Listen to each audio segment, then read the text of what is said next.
আপনাদের সকলকে আমি একটি বিনীত অনুরোধ করতে চাই, করব।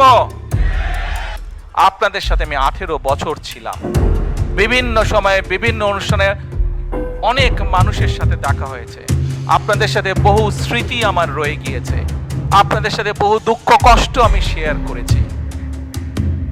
আপনারা বিভিন্ন সময় আমার বক্তব্যের শুরুতেই বলেছি, যুক্তরাজ্য সহ বিভিন্ন দেশের প্রবাসী, বিশেষ করে যারা জাতীয়তাবাদী বাংলাদেশি জাতীয়তাবাদের রাজনীতিতে বিশ্বাস করেন, আপনারা বহু মানুষ বিভিন্ন সময় আমার পরিবারের দলের বিপদের সময় আমাকে মানসিকভাবে সাহস দিয়েছেন, সহযোগিতা করেছেন, সমর্থন জুগিয়েছেন। আজকে বিশেষ করে লন্ডনে যারা আছেন, বিশেষ করে তোমরা যারা ইয়াং আছো, ছবি তোলার জন্য পাগল হয়ে যাচ্ছ, প্রত্যেকের কাছে আমার একটি অনুরোধ, 25 তারিখে ইনশাআল্লাহ আপনাদের দয়া আল্লাহর রহমতে আমি দেশে ফিরে যাব। কিন্তু এখানে উপস্থিত, এই ঘরে উপস্থিত প্রত্যেকটি মানুষের কাছে আমার অনুরোধ, দয়া করে কেউ আপনারা এয়ারপোর্টে সেদিন যাবেন না।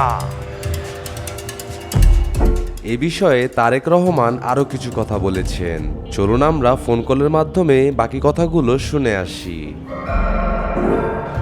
দয়া করে কেউ আপনারা এয়ারপোর্টে যাবেন না আপনারা, কারণ এয়ারপোর্টে গেলে একটি হট্টগোল তৈরি হবে এবং মানুষ জানবে যে এরা সব বাংলাদেশি, এবং দেশের সুনাম নষ্ট হবে, দলের সুনাম নষ্ট হবে।